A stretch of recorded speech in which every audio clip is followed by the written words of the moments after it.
आसमा, तू अपनी हद में रहा कर। हमेशा वही काम करती है जो तुझे नहीं करना चाहिए। मैं वही करती हूँ जो मुझे करना चाहिए अब्बू। खुशियाँ अगर हदों की सरहद से बांध दी जाए ना तो इंसान बेहद ज्यादती कर बैठता है। खुशियाँ तो बांटने से बढ़ती है। मतलब तू ये कहना चाहती है कि दिवाली के पटाखे जलाकर तू उनकी खुशियां बांट रही है? देख, उनके तौर तरीके अपनाकर तू हमारे लोगों की तौहीन कर रही है। ये आप कैसी बातें कर रहे हैं? अब बच्चे दिवाली की छुट्टियों के लिए आई है तो दिवाली तो मनाएगी ना। और आजकल के बच्चे इन भेदभाव को नहीं मानते। उनके लिए ईद, क्रिसमस, दिवाली ये सब उनके त्योहार हैं। हाँ अब्बू। बस, हमारे यहाँ जिस तरीके से चीजें होती हैं वैसे ही होंगी, तुझे भी वैसे ही फॉलो करना है।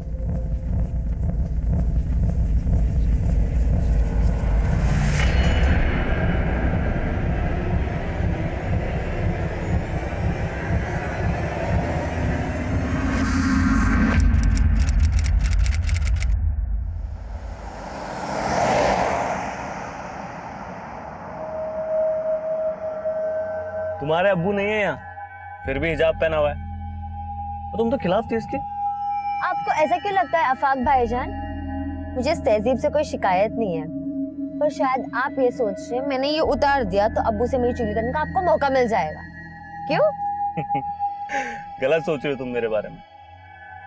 मुझे तुम्हारी सोच पसंद है। मैं तो खुद कदम से कदम मिला के चलना चाहता हूँ तुम्हारे साथ। पर मेरे साथ कदम से कदम मिलाना आपके लिए आसान नहीं होगा। अच्छा, अगर ऐसा है तो आजमा के देख लो।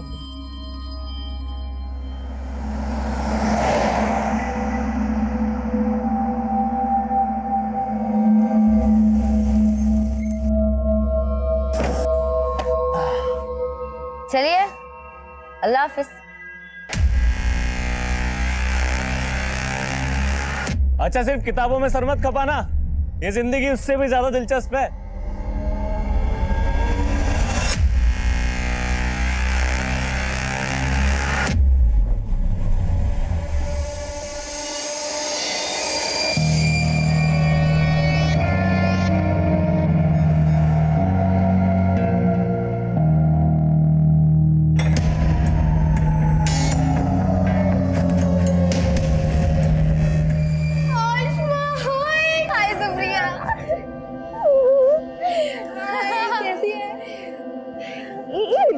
अरे यार, हॉस्टल एकदम खाली खाली लग रहा है। हाँ यार, ज्यादातर लड़कियां आज आई नहीं। अच्छा, और बता, तेरी छुट्टियां कैसी रही? एकदम रॉकिंग। तुम लोग सिगरेट पी रही थी? तो तुझे क्या लगा हम यहाँ पर अगरबत्ती जलाएंगे? Very funny. तुम लोग ना सुधरोगे नहीं। सुधरना तो तुझे आसमा, और तुझे सुधारने के लिए हमने एक प्लान बनाया है। अच्छा, क्या प्लान किया तुम लोग ने?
लगता है किसी लड़की का रेप हुआ है। अरे रेप नहीं, मुझे तो मर्डर लगता है, वरना इतना पुलिस नहीं होता यहाँ पर।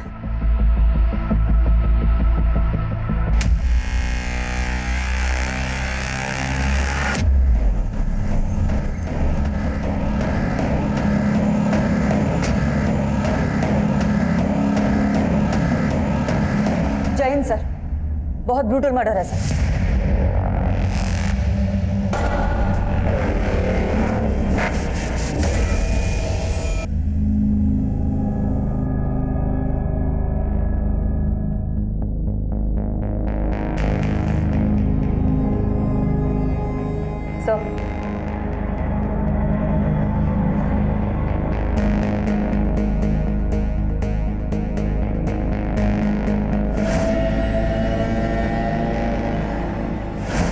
सब इसके पैर पे छायापुरी भी लिखा है।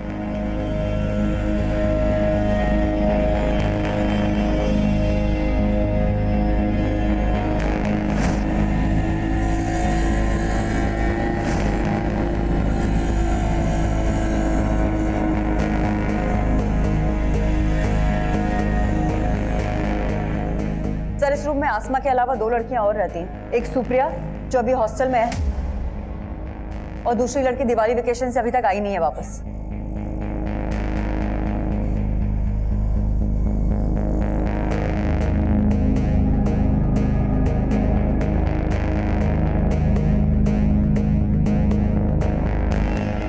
सर, इसी टेबल पर से हमें ये स्विच ऑफ मोबाइल भी मिला है। कस्टडी में लो। सुप्रिया, तुम आसमा की रूममेट, आसमा का बेड, तकिया सब कुछ खून से लथपथ है, और तुम कह रही हो तुम्हें कुछ नहीं पता? सर, मैं कुछ नहीं छुपा रही हूँ सर। मैं रात को रूम में नहीं थी, मैं अपने फ्रेंड्स के साथ उनके रूम में थी, और जब हम गए थे तो आसमा अकेली थी रूम में। देख आसमा, तुझे नहीं आना तो कोई बात नहीं, लेकिन दरवाजा अंदर से बंद मत करना। मैं रात को आऊंगी तो तेरी नींद डिस्टर्ब हो जाएगी। तो तुमने जानबूझकर आसमा को दरवाजा खुला रखने के लिए कहा था? हाँ, लेकिन मैं सच कह रही हूँ सर। मैं अपने फ्रेंड के साथ उनके रूम में थी और उनसे बातें करते करते मैं सो गई, और जब सुबह उठी तो देखा।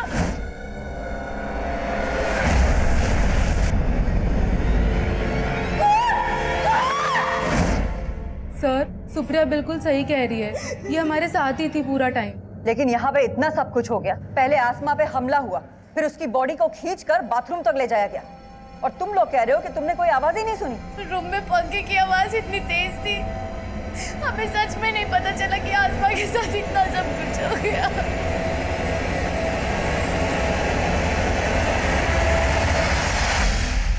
इतना ब्रूटल मर्डर, लड़की को कमरे से घसीट कर बाथरूम तक ले जाया गया। किसी ने कुछ देखा नहीं, किसी ने कुछ सुना नहीं, जरूर कोई कुछ छुपा रहा है। हो सकता है सर, लेकिन आसमा की लाश को देख के ऐसा लगता है जैसे उसके साथ रेप भी हुआ था। जरूर कोई लड़का इन्वॉल्व है, लेकिन ये गर्ल्स हॉस्टल है सर, और वार्डन का कहना है कि यहाँ पे 24 घंटे तक सिर्फ एक गार्ड ही रहता है, और एक कुक है जो सुबह आता है और रात में चला जाता है। गार्ड को हमने हिरासत में ले लिया है सर। हाँ सर, ये वही कुक है जो सुबह 6 बजे आता है और रात को 10 बजे डिनर के बाद चला जाता है। उसके बाद सोने से पहले मैं खुद पूरा राउंड लगाती हूँ। कल रात 11 सवा 11 बजे मैंने पूरा राउंड लगाया था, लेकिन सर तब सब कुछ ठीक था, और सुबह सुप्रिया की 5 बजे आवाज आई, तब सब पता चला। आसमा का हॉस्टल में किसी से कोई झगड़ा? नहीं सर।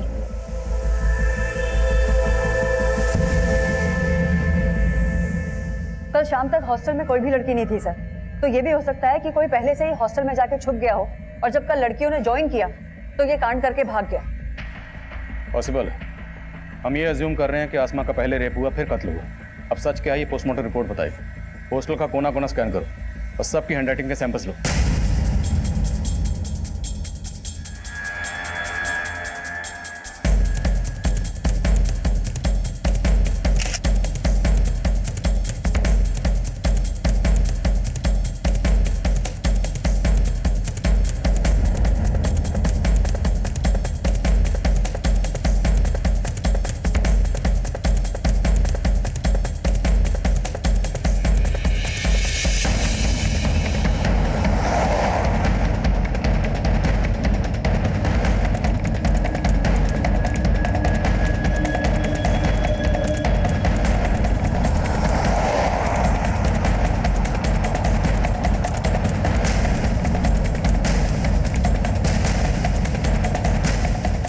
ये इतना ऊंचा है सर कि यहाँ से आना और भागना दोनों ही पॉसिबल नहीं है।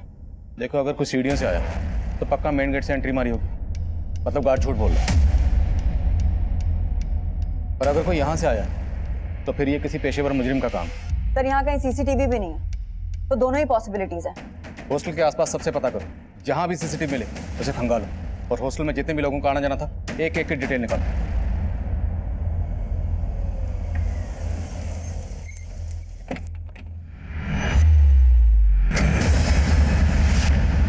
भैया हुआ क्या है?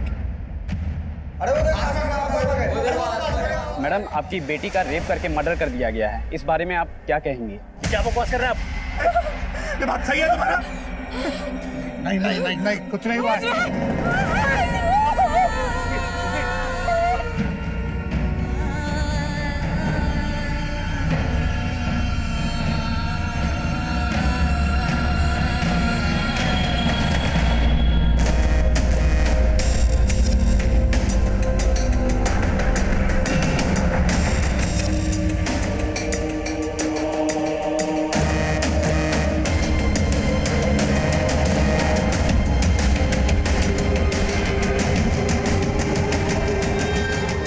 3rd फ्लोर पुलिस ने सील किया हुआ है।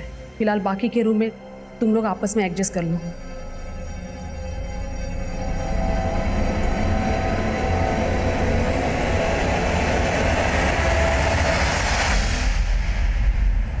मैं ऐसे कैसे विश्वास कर लूं कि मेरी आसमा? आप बैठिए, बैठिए। मुझे कुछ नहीं पता, मुझे एक बार मेरी बेटी को दिखा दीजिए प्लीज, मुझे एक बार मेरी बेटी को देख लेने दीजिए ना मैडम। मैम आप बैठिए प्लीज।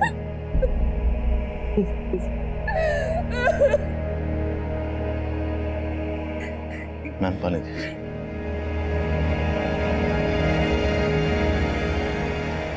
देखिए, आसमा की बॉडी को हमने पोस्टमार्टम के लिए भेजा है। मैं वो सब कुछ नहीं जानती, मुझे बस एक बार मेरी बेटी से मिल लेने दीजिए, एक बार। देखिए, मैं समझ सकता हूँ एक माँ के नाते ये वक्त आपके लिए आसान नहीं है, पर मैं आपको बताना चाहता हूँ कि आसमा की बॉडी की जो हालत है वो देखना आपके लिए और भी मुश्किल होगा।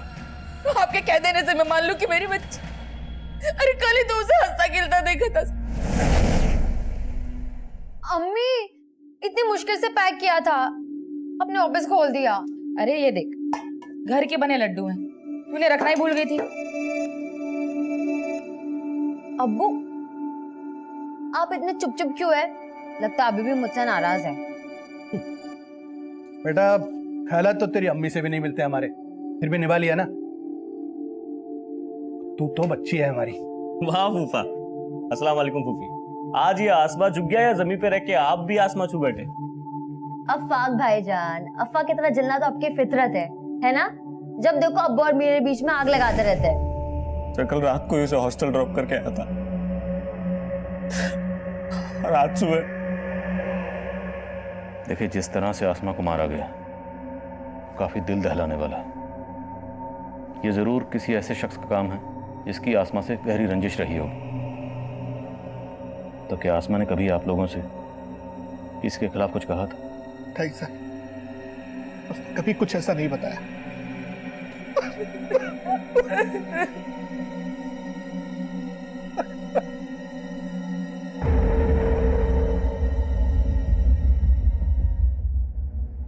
अच्छा सुन लो,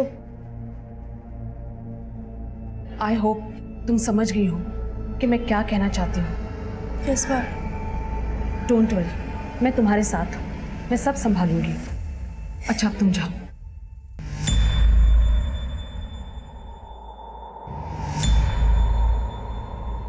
हमने कई लोगों की हैंडराइटिंग ली है सर, लेकिन किसी की भी लिखावट इस लेटर की लिखावट से मैच नहीं करती। हमने बहुत सारे लोगों के फुटप्रिंट्स भी लिए हैं, लेकिन अभी तक किसी के खिलाफ कुछ पता नहीं चल पाया।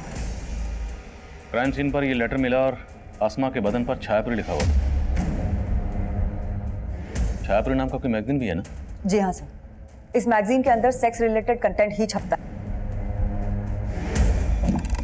मैं कमिंग सर? क्या मैं? सर, आसमा की प्रीलिमिनरी पोस्टमार्टम रिपोर्ट आ गई है। सर, रिपोर्ट के मुताबिक आसमा का रेप हुआ था और उसकी मौत सर पे चोट लगने की वजह से हुई थी। आसमा पर हमला हुआ उसके रूम में, जिस पर किसी वहशी ने नफरत का अफसाना लिखा। उसके बदन पर लिखा जाता है छायापुरी। छायापुरी जो कि एक ऐसा मैगजीन है जो ज़्यादातर सेक्स रिलेटेड कंटेंट छापता है। तो ज़रूर ये किसी सेक्स मैने का काम है, या फिर किसी ऐसे शख्स का जो आसमा से गहरी नफरत करता है, या फिर किसी सरफरे का। सबकी लिस्टिंग करो और शहर के सभी इंस्टीट्यूट को उठाओ और तोड़ो एक एक को। आसमा रेप और मर्डर केस में जहां हम एक तरफ आसमा की जिंदगी के पन्ने पलट कर देख रहे थे, वहीं दूसरी तरफ हमें इस केस में किसी बाहरी एंगल की पॉसिबिलिटी भी नजर आ रही। इसलिए हमने शक की बुनियाद पर कई हिस्ट्री शीटर्स को उठाया।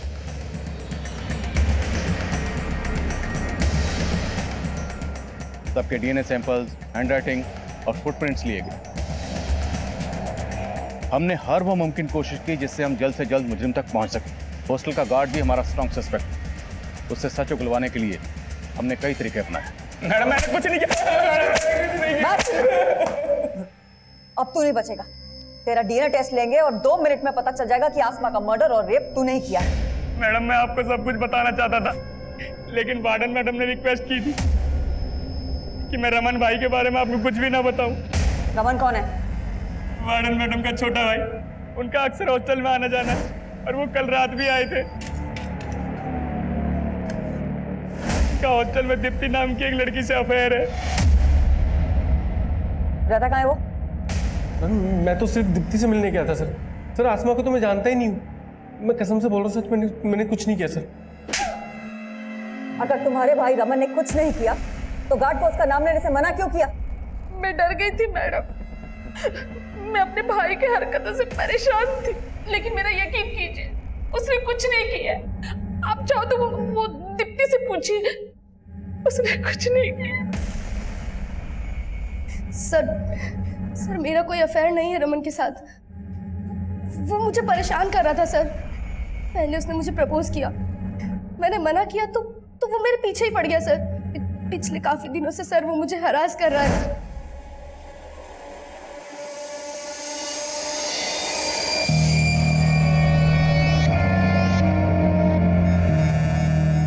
मैं उसका फोन नहीं उठा रही थी तो वो उस रात हॉस्टल में आ गया।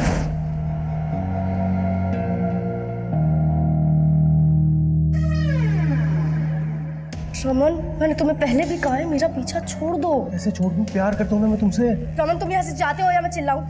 मैंने उसको वार्न किया था सर, तो वो वहां से चला गया था।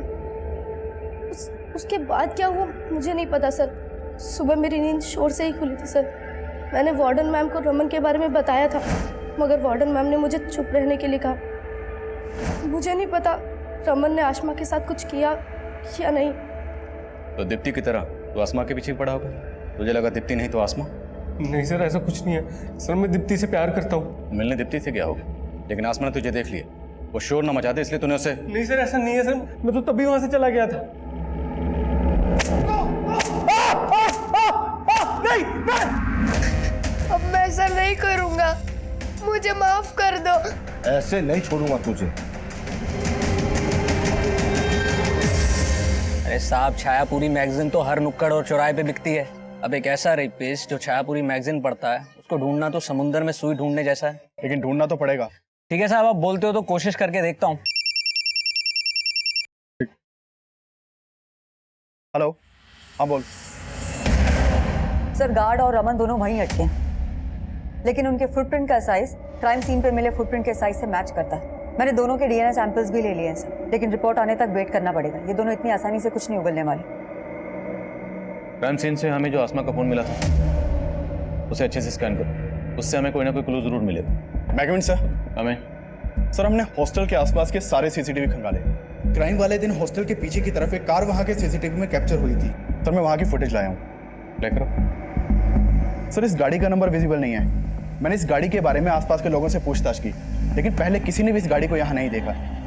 सर, सस्पिशियस बात यह है कि गाड़ी रात को 1 बजे यहाँ आई, इस गाड़ी में से कोई उतरा और फिर अर्ली मॉर्निंग वापस आया। जिस डायरेक्शन में ये गाड़ी गई है उस डायरेक्शन के सीसीटीवी खंगालो। हो सकता है वहां के किसी सीसीटीवी में इसका नंबर कैप्चर हुआ। Okay sir.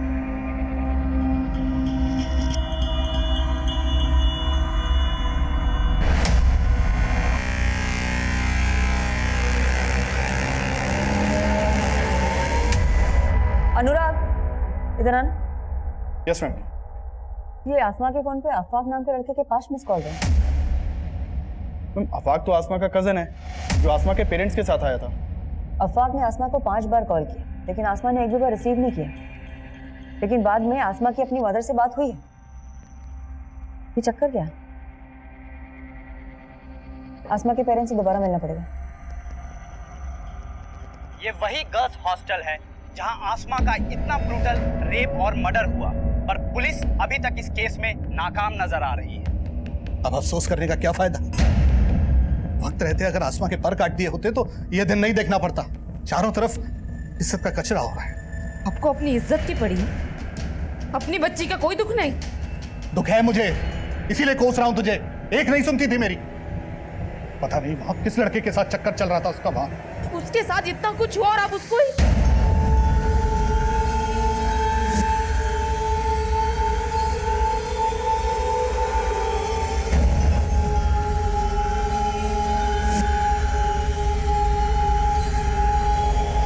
कहां जा रही हो तुम? मुझे अपनी बेटी को इंसाफ दिलाना है और आपको ये साबित करना है कि मेरी बेटी गलत नहीं थी। गलत वो था जिसने मेरी बेटी के साथ।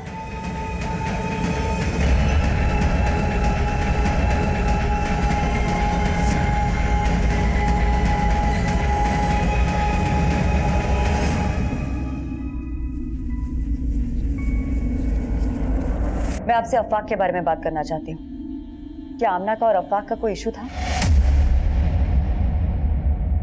कैसी बातें कर रही हैं मैडम? भला आफाक का आसमा से क्या इशू होगा? देखिए, मर्डर वाली रात को अफवाक ने 5 बार आसमा को फोन किया था और उसने एक भी बार उसका फोन नहीं उठाया। और उन 5 मिस्ड कॉल्स के बाद उसकी बात आपसे हुई थी। क्या बात हुई थी? बस नॉर्मल बातें हुई थी। हाँ अम्मी, मैं ठीक हूँ और अच्छे से पहुंच गई थी। बस ठीक से रहना। तो अकेली रहती है ना तो दिल में फिक्र सी रहती है। आप मेरी टेंशन मत लो अम्मी। अच्छा अब्बू से बात करवाओ। अरे तेरे अबू तो बाहर टहलने गए हैं और फोन भी घर पर छोड़ गए। अच्छा, मुझे उनसे कुछ बात करनी थी, आएंगे तो फोन करवाना। अच्छा, ऐसी क्या बात है जो सिर्फ अबू से करनी है, मुझसे नहीं? ऐसा कुछ नहीं अम्मी, बस बात करनी थी कुछ। अब्बू आएंगे ना तो मेरी बात करवाना उनसे।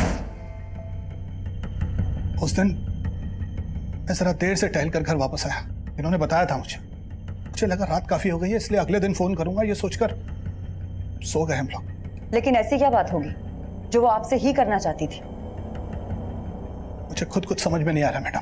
देखिए, हमें पता चला है कि आसमा लिबरल थॉट्स की लड़की थी और शायद आपको उसकी इस बात से परेशानी भी थी। तो कहीं कुछ ऐसा तो नहीं कि आप हमसे कुछ छुपा रहे हो? कैसी बातें कर रही है मैडम आप? मैं भला आपसे कुछ क्यों छुपाऊंगा? मैं मानता हूं कि हमारी बेटी आसमा कुछ अलग ख्यालात की थी, लेकिन मैंने हमेशा उसको यही समझाया कि बेटा इस तरीके की बातें सिर्फ बातें करने तक ठीक है, कोई महान नहीं बनता इन बातों से, बल्कि दुनिया सबसे पहले दुश्मन ऐसे ही लोगों की बनती है। मैडम अब तो मुझे यकीन हो चला है कि मेरी बेटी ऐसी नफरत का शिकार हुई जिसमें लोग बस्ती की बस्ती जला देते हैं। वो तो फिर भी एक छोटी सी मासूम मेरी प्यारी सी बच्ची थी।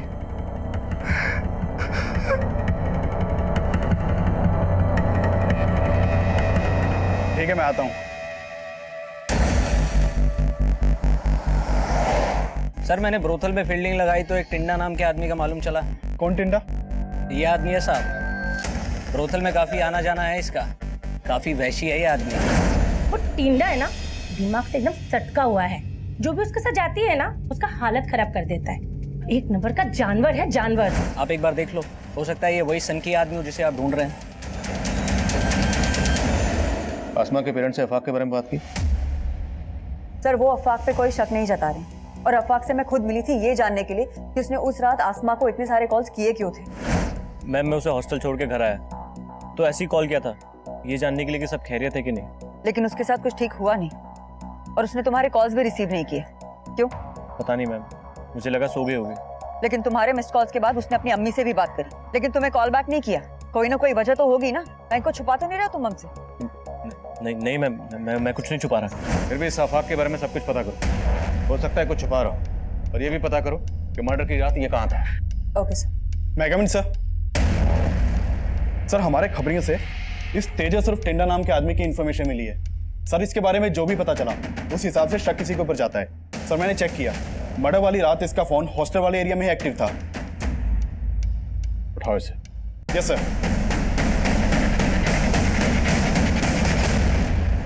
मुझे क्यों लाए साहब? मैंने कुछ नहीं किया। तू क्या कर सकता और क्या नहीं कर सकता सब पता लगा लिया हमने। आसमा के ऊपर बुरी नजर थी ना तेरी? साहब मैं किसी आसमा वासमा को नहीं जानता साहब, और उस रात तो मैं किसी और आइटम के साथ था। किसके साथ था? उमा साहब, प्रोस्टिट्यूट है। मैं मानता हूँ साहब, मैं ऐसा ही हूँ, सिर्फ प्रोस्टिट्यूट्स के साथ ही सोता हूँ। लेकिन साहब आज तक मैंने कभी किसी आम लड़की के ऊपर बुरी नजर नहीं डाली साहब।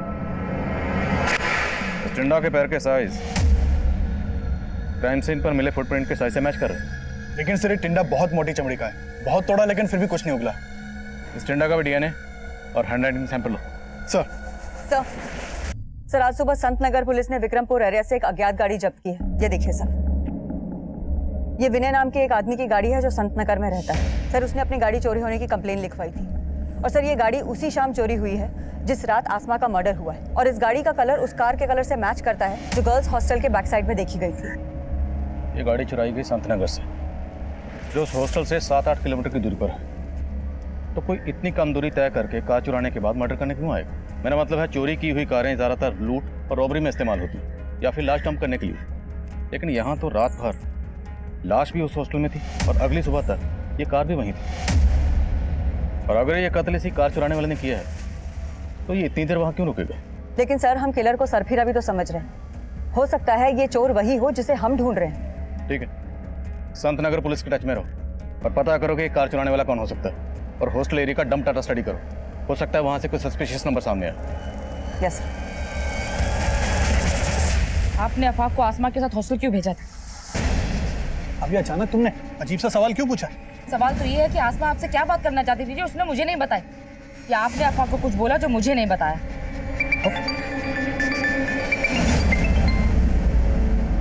हेलो, पुलिस आपको गुमराह कर रही है। क्या? वो आसमा के कातिल को जानती है लेकिन उसको बचा रही है। किसको बचा रही? और आप कौन बोल रहे हैं? मैं जो कोई भी हूँ आपका शुभचिंतक हूँ। आसमा का रेप और मर्डर शांतनु ने किया है। शांतनु? कौन शांतनु?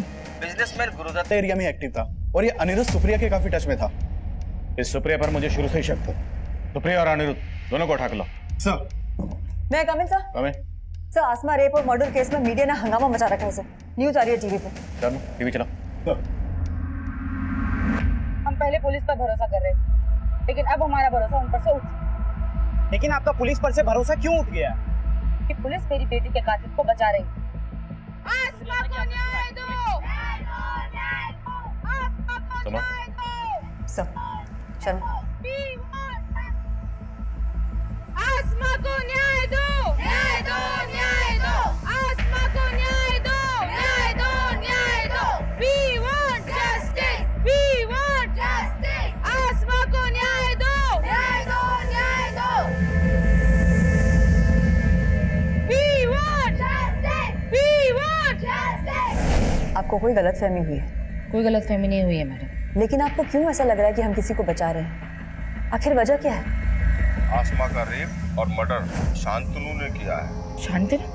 कौन शांतनु? आप उस बिजनेसमैन के बेटे शांतनु को बचा रहे हैं। शांतनु? मैम, इस शांतनु अनिरुद्ध का दोस्त है जिसका नंबर हमें सुप्रिया के कॉल रिकॉर्ड से मिला था। वो मर्डर वाली रात शांतनु का नंबर भी हॉस्टल वाले एरिया में ही बंद था। लेकिन उस पीसीओ से फिरोजा को किसने फोन किया था ये हमारे लिए जानना बहुत जरूरी है। एक काम करो, अनिरुद्ध, शांतनु और सुप्रिया इन तीनों को लेकर आओ और पीसीओ पे भी जाके आओ। Okay ma'am.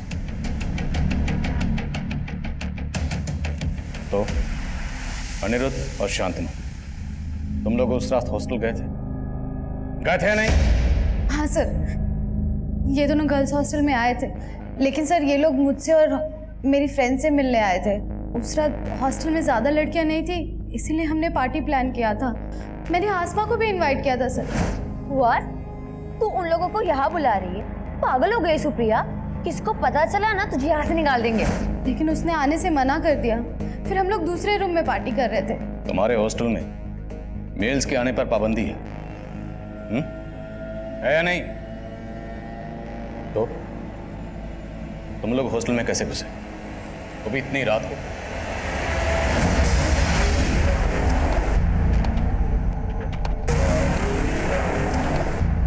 उसके बाद हम लोगों ने 2 घंटे तक एंजॉय किया और उसके बाद शांतनु और अनिरुद्ध दोनों चले गए थे। सर, उसके बाद सच में मैं अपने फ्रेंड्स के साथ ही सो गई थी। तुम चुप रहोगे? तुम्हें क्या लग रहा है हम तुम्हारी बातों में आ जाएंगे? तुम इन्हें बचा लोगी? बोलो तुम लोग, साफ साफ बोलो, उस रात हॉस्टल में क्या हुआ था? सर, हमने आसमा के साथ कुछ भी नहीं किया है सर, बिलीव अस। सर, मैं मानता हूं कि हमने गलती की, लेकिन हमने कुछ नहीं किया सर। सर, मैंने अनिरुद्ध और शांतनु के डीएनए और हैंडराइटिंग सैंपल्स लेने के लिए बोल दिया है। माना है तीनों झूठ बोले, लेकिन वो आदमी कौन होगा जिसने पीसीओ से फोन करके फिरोजा को शांतनु के बारे में बताया? सर, मैं उस पीसीओ पे भी गया था, वहां कोई सीसीटीवी नहीं था और उस पीसीओ पे यह भी नहीं पता चल पाया कि ये कॉल किसने किया होगा।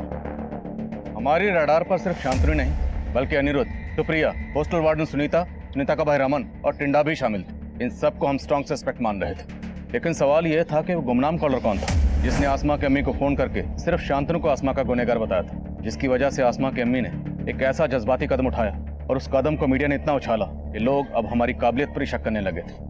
मुझे इस केस से हटाने की मांग उठने लगी थी, लेकिन मेरे सीनियर ने मेरा साथ दिया और अब मैंने तय कर लिया कि मुझे ये केस जल्द से जल्द सॉल्व करना है। हमने सारे सस्पेक्ट को बारीकी से इन्वेस्टिगेट करना शुरू किया।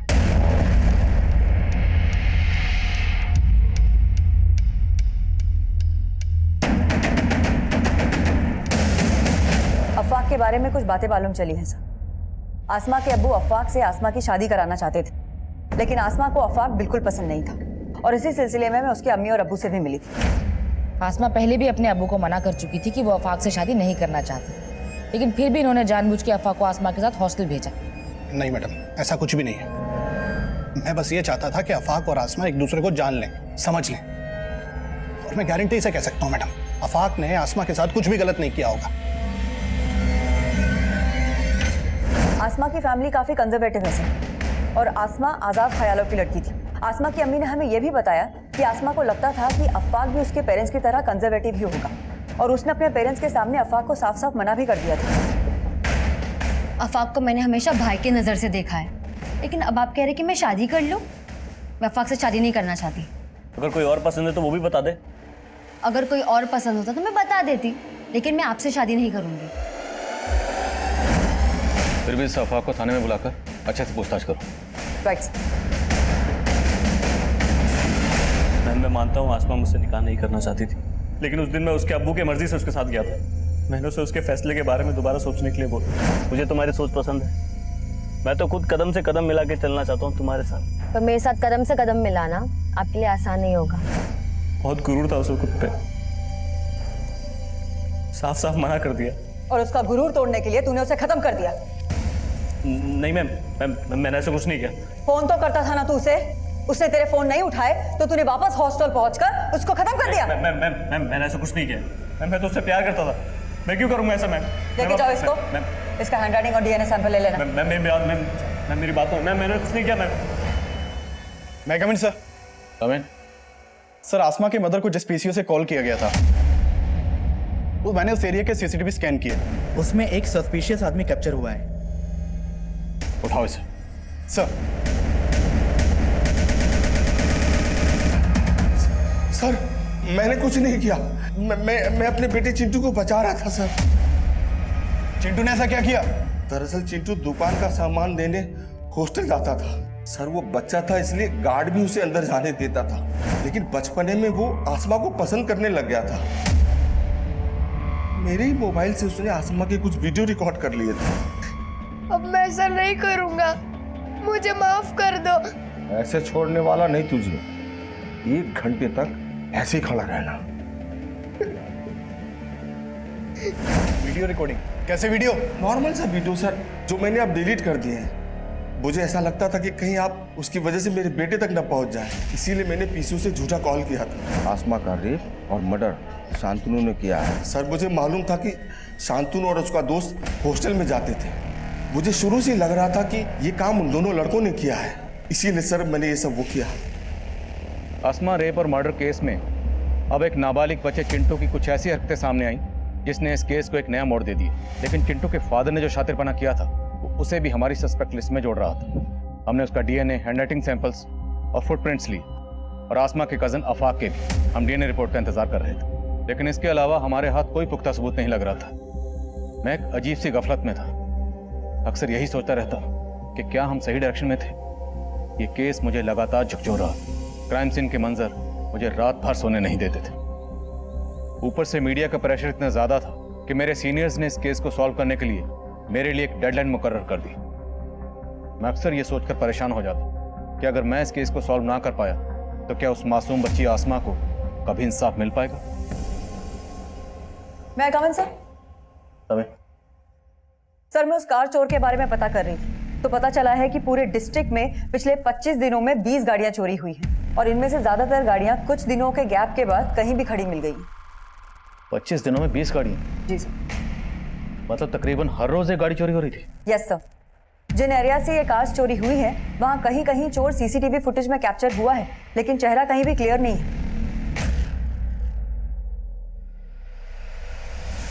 ये देखिए सर, यहाँ कहीं भी इसका चेहरा क्लियर नहीं है, लेकिन सर इसकी चाल में एक लचक है जो हर फुटेज में एक जैसी है। और सर, हॉस्टल के बैक साइड के सीसीटीवी फुटेज में भी उस आदमी की चाल में ऐसी ही लचक दिख रही थी। और सर, हो सकता है कि हॉस्टल के बैक साइड में जो कार देखी गई थी वो भी इसी ने चुराई हो, और आसमा के मर्डर और रेप में भी इसी का हाथ हो। लेकिन सर, ये दुबला पतला आदमी जो सही से चल नहीं सकता, सर ये कैसे हिम्मत करके हॉस्टल के अंदर घुसा होगा और उसने आसमा का रेप और मर्डर किया होगा? हो सकता है ये वो ना हो जिसकी तलाश हमें, लेकिन फिर भी कंफर्म करना जरूरी है कि उस रात ये गाड़ी यही वहां लेकर आया था। हॉस्टल के आसपास सब जगह पता करो, क्या उस रात कोई ऐसा आदमी देखा गया था जो इसकी तरह लगना कर चल रहा था?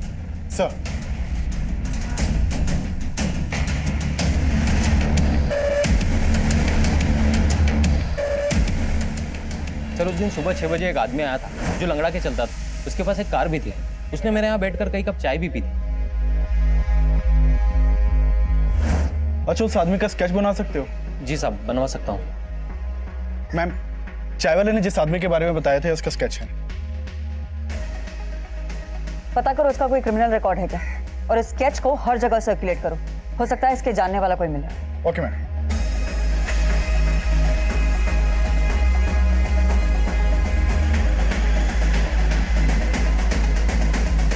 सर जानता हूँ इसको, ये सखाराम है। सखाराम कहाँ रहता है ये? सर घर तो मालूम नहीं है, लेकिन आगे ये गैरेज है, वहाँ मैकेनिक का काम करता है।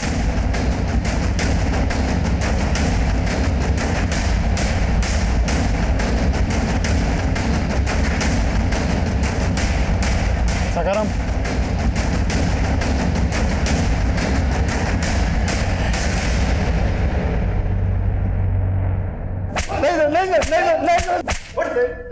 नहीं साहब, मैं मानता हूँ कि मैं गाड़ी चुराता हूँ, लेकिन सर मैंने किसी लड़के के साथ कुछ नहीं किया। तुमने जब कार चुराई थी ना, वो उसी हॉस्टल के पास खड़ी हुई मिली है। सर वो तो मैं कहीं भी खड़ी कर देता था। सर दरअसल मेरे घर में एसी नहीं है और मुझे गर्मी बर्दाश्त नहीं होती है सर मैं गाड़ी चुराता हूँ और कहीं ले जाके उसका एसी ऑन करके सो जाता हूँ और अगले दिन कहीं भी गाड़ी छोड़ देता हूँ सर। इसकी गर्मी दूर करो, खिलाओ इसको ठंडी ठंडी हवा। सर नहीं। इसका भी डीएनए और हैंडराइटिंग सैंपल्स लो। सर अब पुलिस ने आसमा रेप और मर्डर केस में एक ऐसे आदमी को गिरफ्तार किया है जो ठीक से चल भी नहीं सकता, और पुलिस सोच रही है ऐसा आदमी हॉस्टल की तीसरी मंजिल की खिड़की तक चढ़ा और आसमा के साथ रेप और मर्डर किया। क्या पुलिस ऐसे आदमी को अंदर करके वाकई किसी को बचाने की कोशिश तो नहीं कर रही? मैं कम इन सर। सर सखाराम भी कुछ नहीं उगल रहा है, और शांतनु और अनिरुद्ध का डीएनए आसमा की बॉडी पे मिले डीएनए से मैच नहीं करता। और चिंटू के फादर का डीएनए? सर उसकी मैंने सखाराम के बारे में पता किया सर।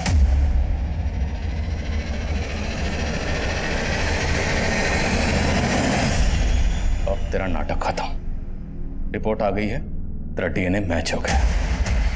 अब अगर एक भी झूठ बोला ना, तेरी हड्डी बस लिया कर दूंगा। सर मैं अपनी बीवी से तंग आ गया था, इसलिए मुझे हर औरत से नफरत हो गई थी। फिर एक दिन मुझे वो लड़की दिखी, वो मुझे पसंद आ गई थी सर। उसके बाद मैं उसके पीछे पीछे हॉस्टल गया। मालूम चला कि हॉस्टल बंद है और सारी लड़कियां छुट्टी पर गई। जब छुट्टियां खत्म हुई तो उसके बाद मैं उस रात वहाँ पहुँचा।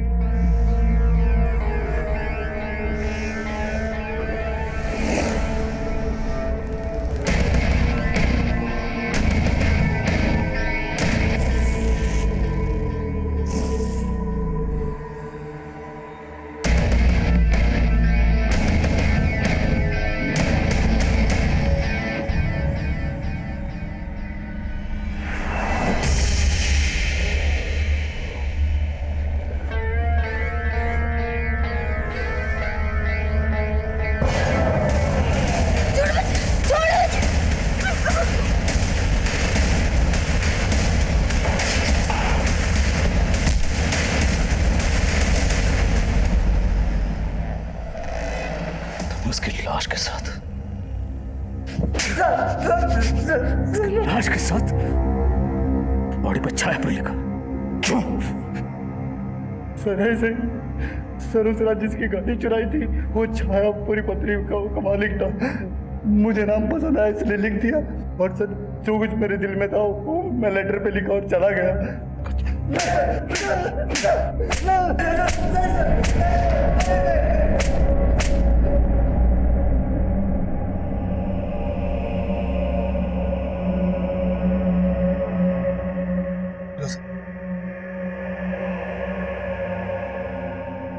अब बोल रहे थे ना, मेरी बेटी का वहां किसी लड़के के साथ चक्कर।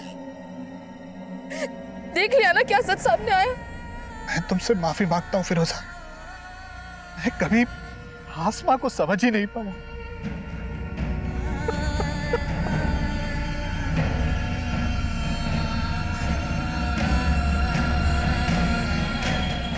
आसमा रेप और मर्डर केस का main accused Sakharam physically disabled था, इसलिए मीडिया उसकी इस कमजोरी का वास्ता देकर उसके बचाव की बातें कर रही थी। लेकिन जब सच्चाई सामने आई, उसने सबको हैरान करके रख दिया। सखाराम ने ना सिर्फ आसमा का कत्ल किया, बल्कि वो घायल आसमा को 100 मीटर तक घसीट कर ले गया, उसके साथ दरिंदगी करता रहा। लेकिन हॉस्टल में मौजूद किसी ने कोई आवाज़ नहीं सुनी, किसी ने कुछ नहीं देखा, कुछ नहीं सुना। जबकि उस रात हॉस्टल में सखाराम के अलावा वार्डन सुनीता का भाई रमन और सुप्रिया के दोस्त अनिरुद्ध और शांतनु भी मौजूद थे, जो गलत तरीके से हॉस्टल में दाखिल हुए थे, जिससे साबित होता है कि आसमा एक ऐसे प्रमाइसिस में रह रही थी जहाँ पर सिक्योरिटी ताक पर थी। इसलिए उस रात आसमा के साथ जो भी हो, उसमें हॉस्टल के स्टाफ के साथ साथ बाकी लोग भी जिम्मेदार हैं। आज इंटरनेशनल वुमेन्स डे पर आसमा की कहानी आप सभी को बताकर मेरा मकसद ये बताना है कि आसमा की मौत से सिर्फ उसके परिवार को गहरा नुकसान नहीं हुआ, बल्कि ये नुकसान हमारे पूरे समाज का नुकसान, क्योंकि हमने आसमा को खोकर एक ऐसी टैलेंटेड और सेंसिटिव शख्सियत को खोया है जो अपनी सोच से एक प्रगतिशील समाज के निर्माण का मादा रखती थी। उम्मीद है आसमा की कहानी हम सबको एक सबक देगी, जिससे हम अपने मुल्क की बेटियों को एक महफूज और बेहतर समाज दे पाएं। अब मैं आदिल खान आपसे इजाज़त लेता हूँ। आपसे फिर मुलाकात होगी एक और नए केस के साथ। तब तक देखते रहिए क्राइम पेट्रोल।